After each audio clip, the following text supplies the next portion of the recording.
యెషయా గ్రంథం 9వ అధ్యాయం 6వ వచనాన్ని అందరం చదువుదాం. ఏలయనగా మనకు శిశువు పుట్టెను, మనకు కుమారుడు అనుగ్రహింపబడెను, ఆయన భుజం మీద రాజ్యభారముండును. ఆశ్చర్యకరుడు, ఆలోచనకర్త, బలవంతుడైన దేవుడు, నిత్యుడగు తండ్రి, సమాధానకర్తయగు అధిపతి అని అతనికి పేరు పెట్టబడెను. దేవుని బిడ్డలారా, ఈరోజు దేవుడు మనతో మాట్లాడేటువంటి వాక్య భాగం యెషయా గ్రంథం 9వ అధ్యాయం 6వ వచనం. ఏలయనగా మనకు శిశువు పుట్టెను. మనం ధ్యానించబోయే మాట, మనకు కుమారుడు అనుగ్రహింపబడెను. మనకు కుమారుడు అనుగ్రహించబడెను. దేవుని బిడ్డలారా, ప్రపంచవ్యాప్తంగా అనేకమైన గిఫ్ట్స్ మనం చూస్తాం. ధనికులు కొనేటువంటి గిఫ్ట్స్ కోట్ల రూపాయల్లో ఉంటాయి. కానీ ఆ గిఫ్ట్స్కు ప్రతి దానికి కూడా ఎక్స్పైరీ డేట్ ఉంటుంది. అంబానీ తన భార్య కొరకు ఒక పెద్ద ఖరీదైనటువంటి ఒక ఓడను గిఫ్ట్గా ఇచ్చాడు. నాకు అనిపించింది, ఈ గిఫ్ట్ ఎంతకాలం ఉంటుంది? మహా అంటే ఎంత బాగా సర్వీస్ చేసినా ఒక 50 సంవత్సరాలు. 50 సంవత్సరాల తర్వాత it will be an outdated gift అయిపోతుంది. లేదా లోకంలో ఉండేటువంటి ఏ గిఫ్ట్కైనా ఎక్స్పైరీ డేట్ ఉంటుంది. There will be having a limitation to that gifts. ఆ యొక్క బహుమానానికి కొన్ని పరిమితులు అనేటువంటివి ఉంటాయి. కానీ భూలోకము ఎప్పుడూ ఎక్కడా చూడనటువంటి ఒక గిఫ్ట్గా యేసు ప్రభు ఈ లోకానికి వచ్చాడండి. యేసు ప్రభు ఆయన దేవుడుగా ఉంటూ, ఆయన దైవత్వం కలిగిన దేవుడుగా ఉంటూ ఆయన భూలోకంలోనికి జన్మించాడు. నిన్నటి దినాన నేను ధ్యానం చేస్తుండగా నాకు అనిపించింది, మనిషిని కలగజేసినటువంటి దేవుడు తానే మనిషిగా ఈ లోకానికి వచ్చాడండి. అదే క్రిస్మస్. మనిషిని కలగజేశాడు దేవుడు. మనిషిని కలగజేసిన దేవుడు తానే మనిషిగా ఈ లోకానికి వచ్చాడు. చూసారా, అది చాలా గొప్పదైనటువంటి విషయం. నేను మొన్నటి దినాన నేను సిద్ధవటంలో వాక్యం చెప్తూ ఇదే మాట చెప్పాను. ఆకాశం దేవుని సింహాసనం, అక్కడ ఆయన కూర్చుంటే ఆయన పాదపీఠముగా ఉండడానికి భూమిని ఏర్పాటు చేశాడు.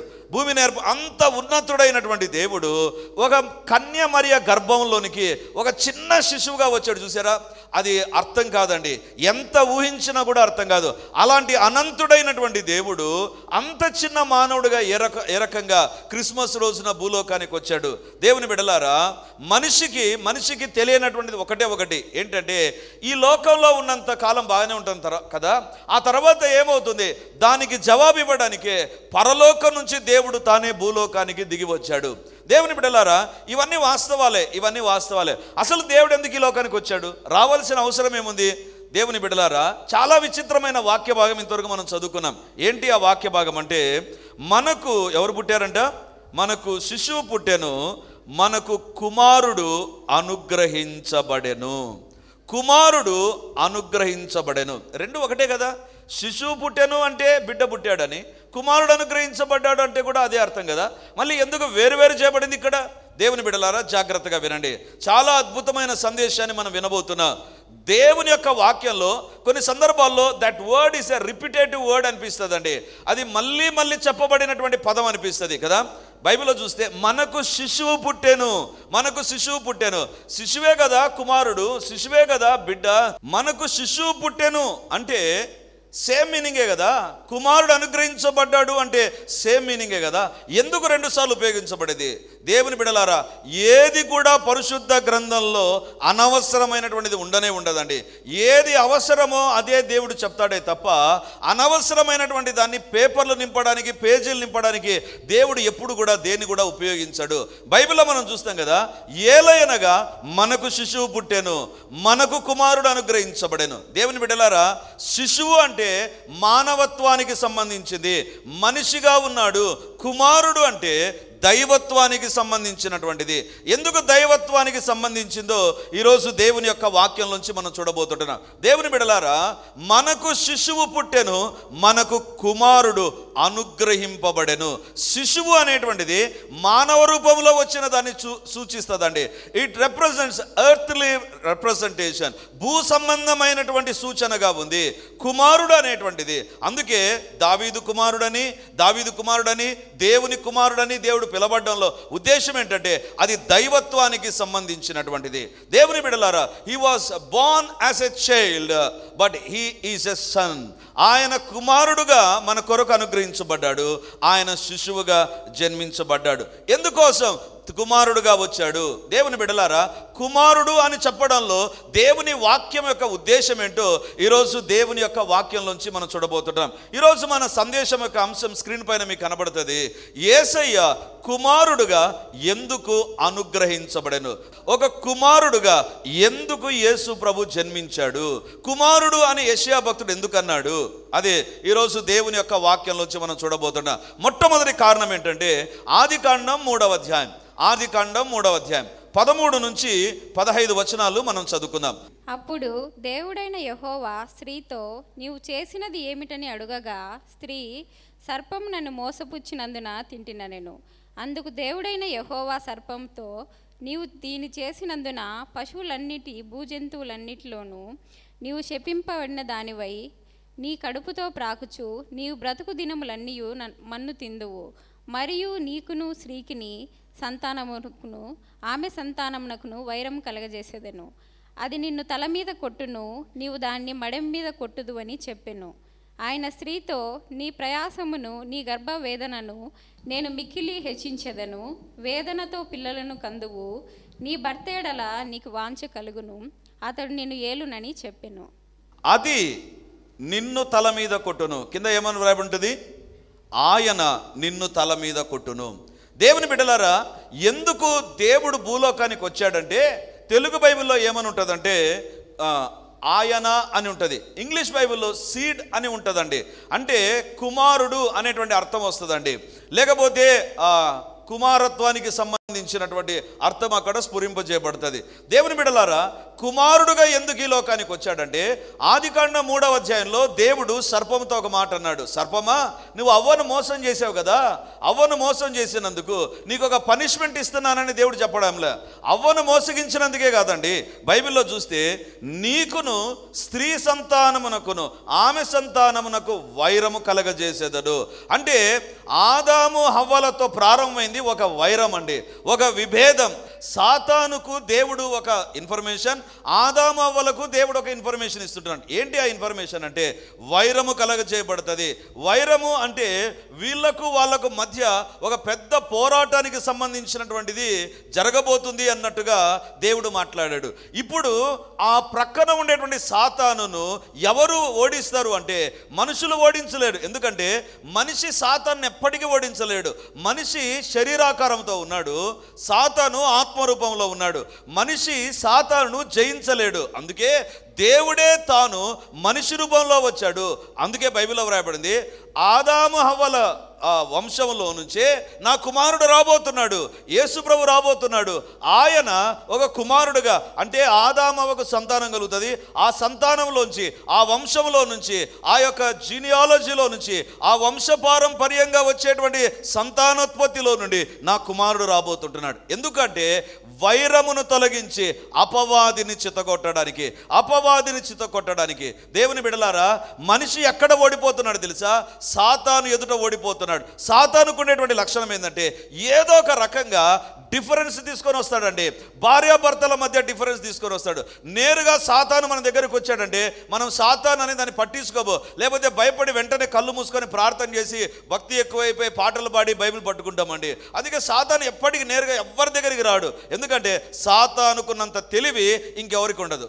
దేవుని బిడ్డలారా, సాతాను తలను దేవుడు చితకగొట్టడంలో ఉద్దేశం ఏంటంటే సాతానును ఎవ్వరు కూడా ఎదుర్కోలేరండి. కంటికి కనబడతాడా?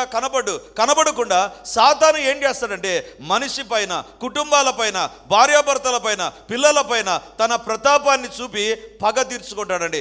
దేవుని పైన పగ తీర్చుకోలేడు. అందుకే మనిషి పైన పగ తీర్చుకుంటాడు. మనిషికి వ్యతిరేకంగా ఎన్ని కార్యాలైనా చేయడానికి అపవాది రెడీగా ఉంటాడండి. అందుకే ఒక శోధన తర్వాత ఇంకొక శోధన, ఒక కష్టం తర్వాత ఇంకొక కష్టం, ఒక వేదన తర్వాత ఇంకొక వేదన. ఎందుకంటే అపవాది ఎప్పటికీ మనతో పోట్లాడి మనల్ని బాధ పెట్టాలని చూస్తూ ఉండగా బైబిల్లో వ్రాయబడింది, ఎవరు లేరా మన కొరకు కుమారుడు జన్మించను. హల్లెలూయా. అపవాది తలను చితగొట్టడానికి మనుషులు సరిపోరు, మనుష్య ప్రయత్నం, మనుష్య జ్ఞానం సరిపోకుండా ఉండగా దేవుడు తానే కుమారుడుగా ఈ లోకానికి వచ్చాడు. ఎందుకు? ఆదికాండం 3వ అధ్యాయము 15వ వచనంలో దేవుని యొక్క మాట ఒకటి ఉంది. ఏంటి ఆ మాట అంటే, నీ సంతానములో నుంచి, ఆదామవ మీ సంతానములో నుంచే ఒకరు వచ్చి అపవాది తలను చితగొడతాడు. దేనికోసం? అపవాది పాపము మన పైన పనిచేస్తూ ఉండగా, అపవాది యొక్క అటాక్ మన పైన పనిచేస్తుండగా, అపవాది యొక్క ఆయుధాలు మన పైన పనిచేస్తూ ఉండగా, దేవుని బిడలారా, దేవుడు ఈరోజు మనతో మాట్లాడుతుంటున్నాడు. అపవాది క్రియలను లయపరచడానికి దేవుడు ఈ లోకానికి వచ్చాడు. అందుకే మనం ఏం చెప్తాం తెలుసా? Happy Christmas. Why we should say happy Christmas? అపవాది తలను చిత్తగొట్టడానికి ఎవరు లేరు, ఎవరి చేత కాకుండా ఉంది, ఎవరి వల్ల కాకుండా ఉండగా దేవుడు తానే భూలోకానికి దిగి వచ్చాడు. అందుకే యేసు అంటాడు, మనకు కుమారుడు అనుగ్రహించబడెను. ఆదికాండం 3వ అధ్యాయం 15వ వచనంలో చెప్పబడిన మాట నెరవేర్చి అపవాది తలను చితగొట్టడానికి దేవుడు తానే ఈ లోకానికి వచ్చాడు. ఈరోజు ఎందుకు మనం క్రిస్మస్ పండుగ సంతోషంగా జరుపుకోవాలి తెలుసా? మన ఇంటిలో సాతాను క్రియలు ఉన్నాయి, మన శరీరాల్లో సాతాను క్రియలు ఉన్నాయి, మన ఎదుట సాతాను యొక్క సంబంధికులు ఉన్నారు. బైబిల్లో మనం చూస్తే ఆదికాండంలో దేవుని యొక్క ఆ తోటలోనికి ఆదాము ఏ రూపంలో వచ్చాడండి? సర్పరూపంలో వచ్చాడు. ఆ తర్వాత యేసు ప్రభు కాలంలోనికి యోహాను వచ్చినప్పుడు యోహాను ఏమంటాడండి? సర్ప సంతానమా అంటాడు. ఎందుకు ఆ మాట అన్నాడు తెలుసా? సాతాను కొంతమందిని సంతానముగా పెట్టుకున్నాడు, కొంతమందిని మనకు వ్యతిరేకంగా ఏర్పరిచారు. అది మన ఇంటిలో కావచ్చు, ఇంటి బయట కావచ్చు, బంధువుల మధ్య కావచ్చు, ఉద్యోగాల్లో కావచ్చు, వ్యాపారాల్లో కావచ్చు, చదువులో కావచ్చు. Somewhere or other we're facing the agents of the devil. సాతాను యొక్క సంబంధికులను మనం చూస్తూ ఉన్నాం. గుడ్ న్యూస్ ఏంటి తెలుసా? ఆ సాతాను యొక్క తలను చితగొట్టడానికి దేవుడు తానే కుమారుడుగా వచ్చాడు. హల్లెలూయా, హల్లెలూయా.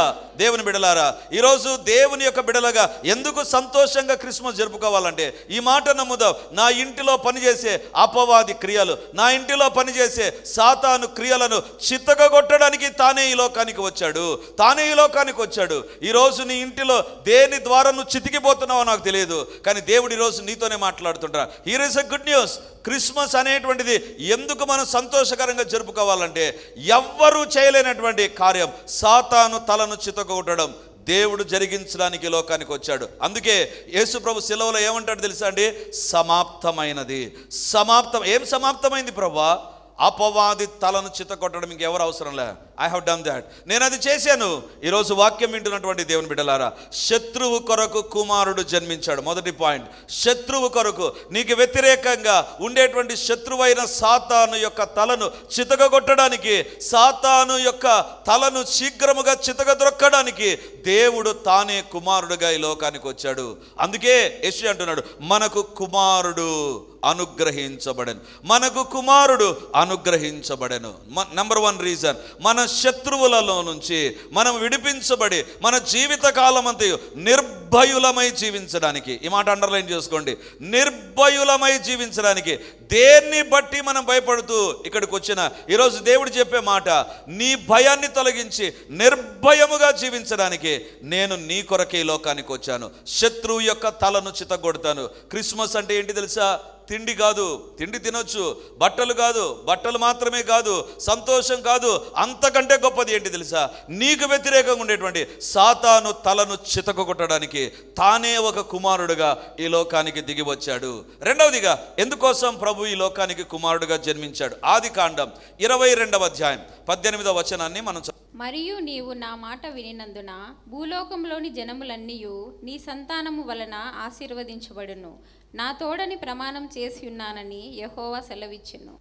మరియు నీవు నా మాట వినినందున భూలోకములోని జనములన్నీయు, ఆ తర్వాత నీ సంతానము వలన ఆశీర్వదించబడును.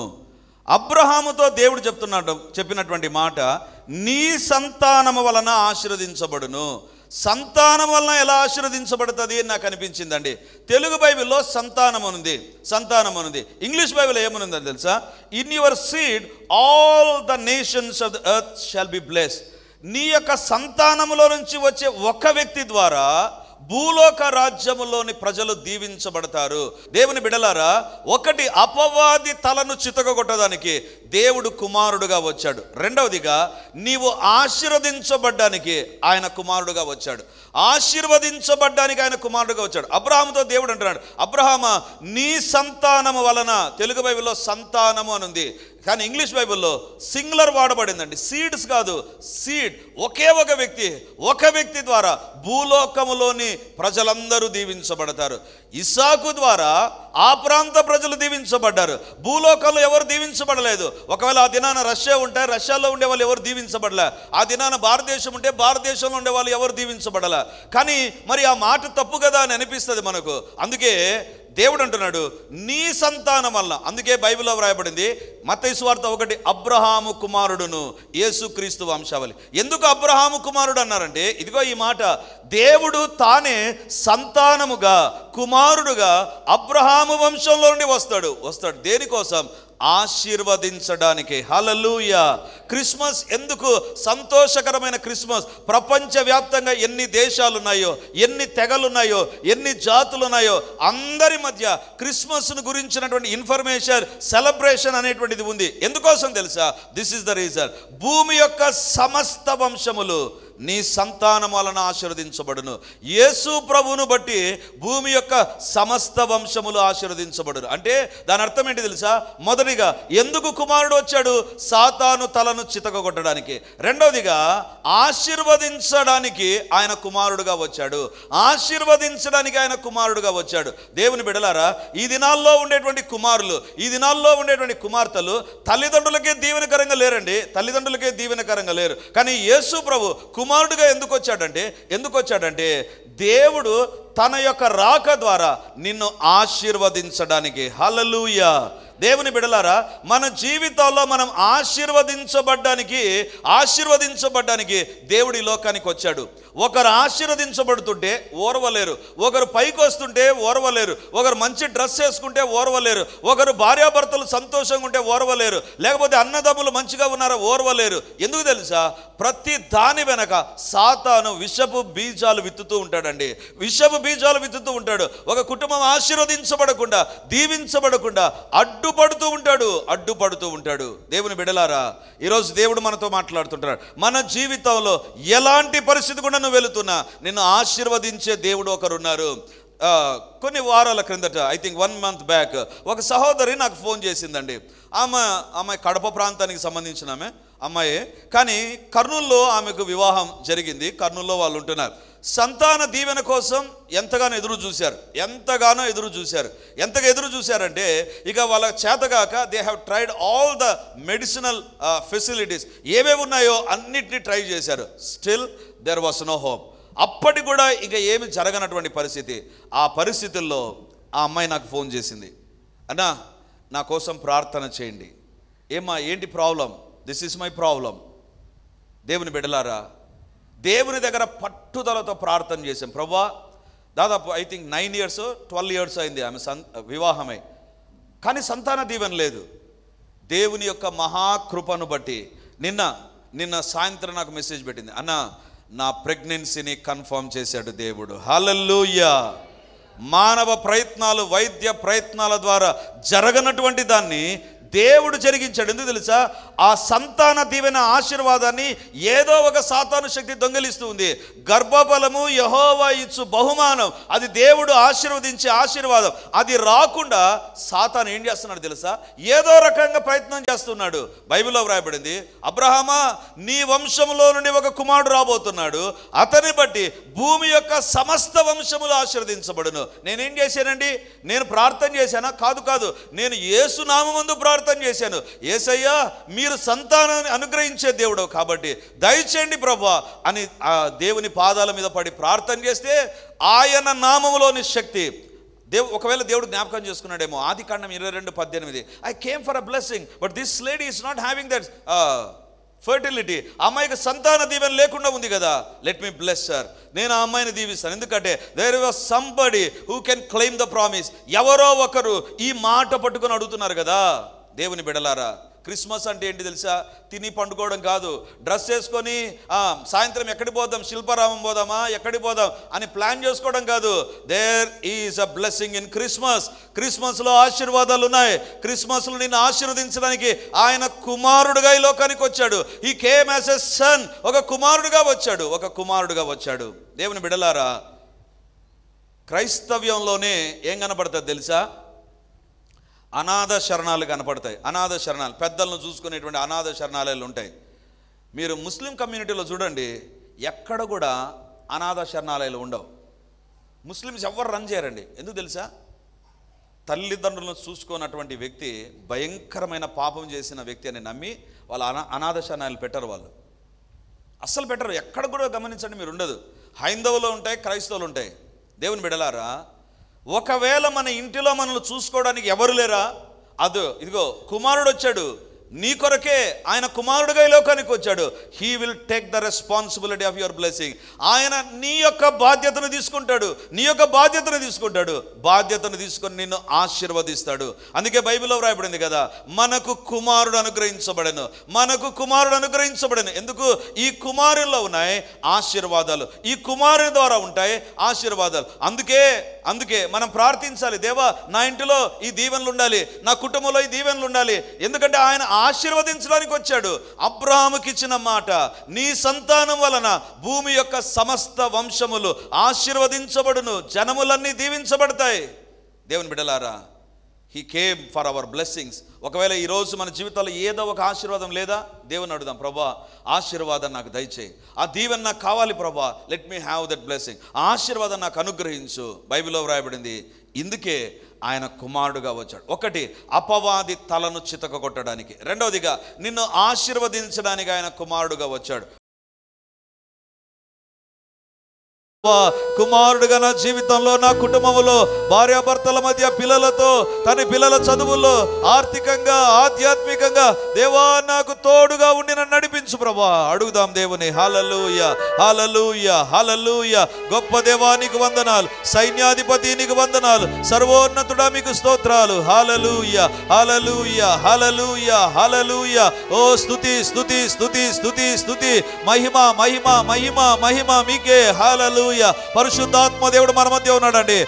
Don't control your feelings. ఒకవేళ నీ హృదయం భారమై ఏడుస్తూ దేవుని అడగే పరిస్థితి వచ్చిందా, don't control your feelings. Ask the lord. కన్నీరు కార్చి మొరపెట్టు. దేవుడు నీ ప్రతి అవసరమును తీర్చబోతున్నాడు. అప్పుడే నీ క్రిస్మస్ సంతోషభరితమైన క్రిస్మస్. అడుగుదాం. హల్లెలూయా, హల్లెలూయా, హల్లెలూయా, హల్లెలూయా, హల్లెలూయా. గొప్ప దేవా వందనాలు, వందనాలు, వందనాలు. అందరం అడగాలి గట్టిగా గట్టిగా. మౌనంగా ఉండక దేవుని హృదయాన్ని బాధ పెట్టవద్దు. అడుగుడి మీకు ఇవ్వబడును. మౌన ప్రార్థనలు వద్దు. దేవుని దగ్గర మనం మనస్సుతో కాదు, స్వరమెత్తి మనసారా దేవుని దగ్గర ప్రార్థన చేద్దాం. హల్లెలూయా, హల్లెలూయా, హల్లెలూయా, హల్లెలూయా, హల్లెలూయా, హల్లెలూయా, హల్లెలూయా, హల్లెలూయా, హల్లెలూయా. గొప్ప దేవానికి వందనాలు, వందనాలు, వందనాలు చెల్లిస్తున్నాం ప్రభా.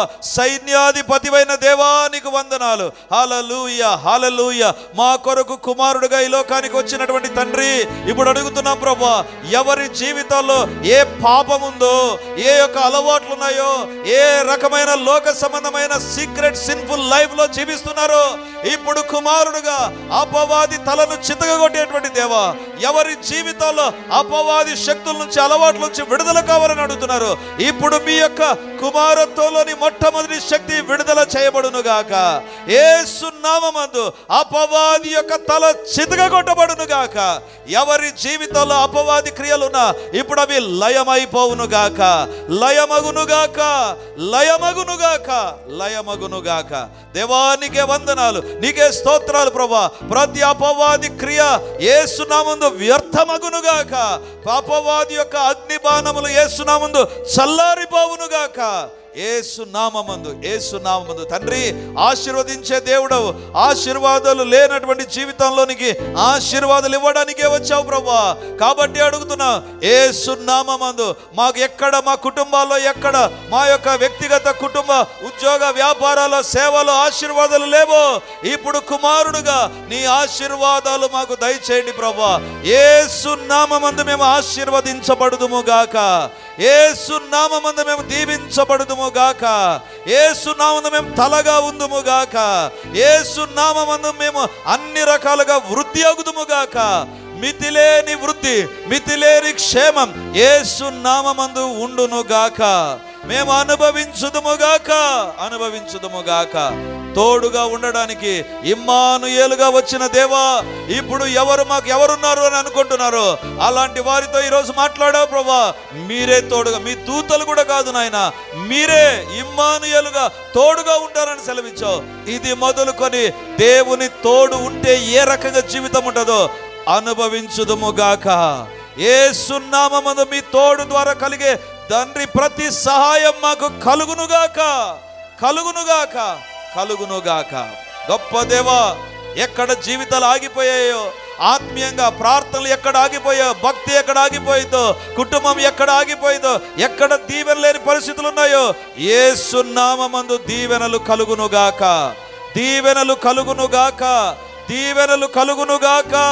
యేసు నామమున నిలిచిపోయిన జీవితాలు ముందుకు సాగునుగాక. తండ్రి, వీరి ఫైల్స్ ఎక్కడ అఫీషియల్గా నిలబడిపోయాయో అవి మూవ్ అగునుగాక. ప్రమోషన్స్ ఆగిపోతే యేసు నామమున ప్రమోషన్స్ వచ్చునుగాక. ఎక్కడ డబ్బు ఆగిపోయిందో యేసు నామమున డబ్బు వచ్చునుగాక. దేవుని కార్యములు జరుగునుగాక. తండ్రి, ప్రతి ఒక్కరూ ఉన్నతమైన రీతిలో ముందుకు సాగుదుముగాక. యేసు నామమున కార్యములు జరుగునుగాక. దేవా, మీకే వందనాలు. మీ మాట అక్షరాల ఈ రోజు నుంచి మా జీవితంలో కుమారుడుగా ఉండి నెరవేర్చండి ప్రభువా. కుమారుడుగా ఉండి నెరవేర్చి మహిమను పొందుమని మా కొరకు భూలోకానికి కుమారుడుగా వచ్చిన దేవా, మీకే హృదయపూర్వకమైన వందనాలు.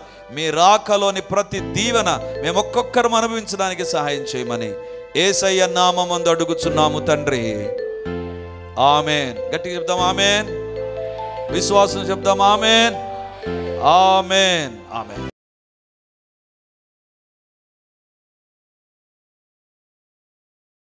అందరికీ ప్రైజ్ లార్డ్. నా పేరు సాహిత్య.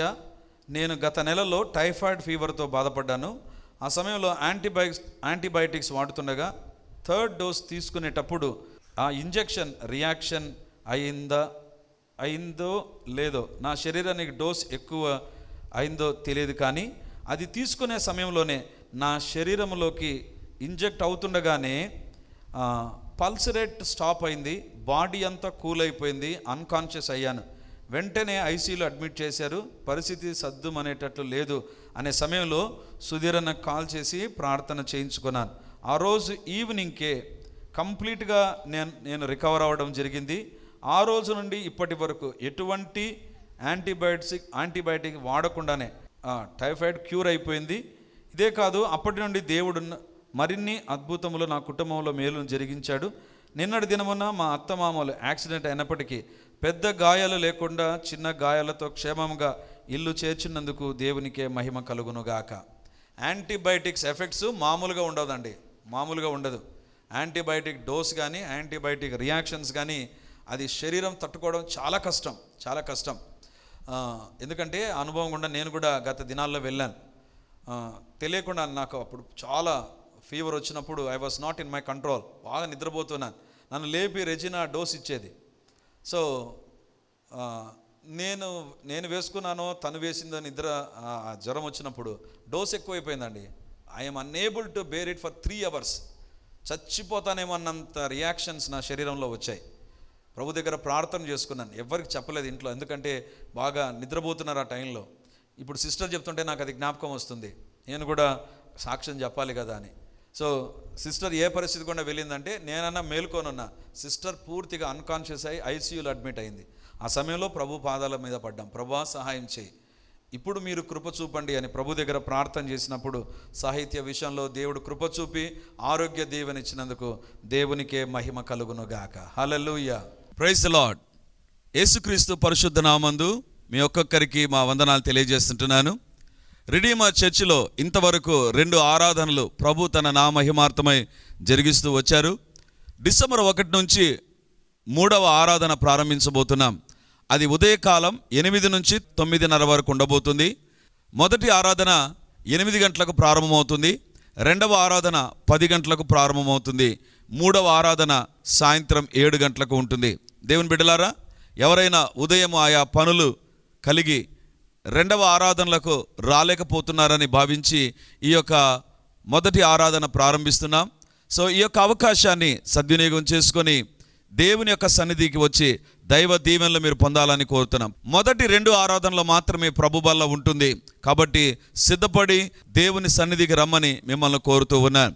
ప్రతి ఆరాధనలో ప్రత్యేకమైనటువంటి సందేశం, ప్రతి ఆరాధనలో వచ్చిన ప్రతి ఒక్కరూ దేవుని యొక్క ఆత్మ ద్వారా తాకబడి దీవించబడి వర్ధిల్లున్నట్లుగా ప్రత్యేకమైన ప్రార్థనలు ఉండబోతున్నాయి. కాబట్టి రండి. మీరు ఏ ప్రాంతానికి సంబంధించిన వారైనా ఈ యొక్క పరిచర్యకు మిమ్మల్ని ప్రేమతో ఆహ్వానిస్తుంటున్నాం.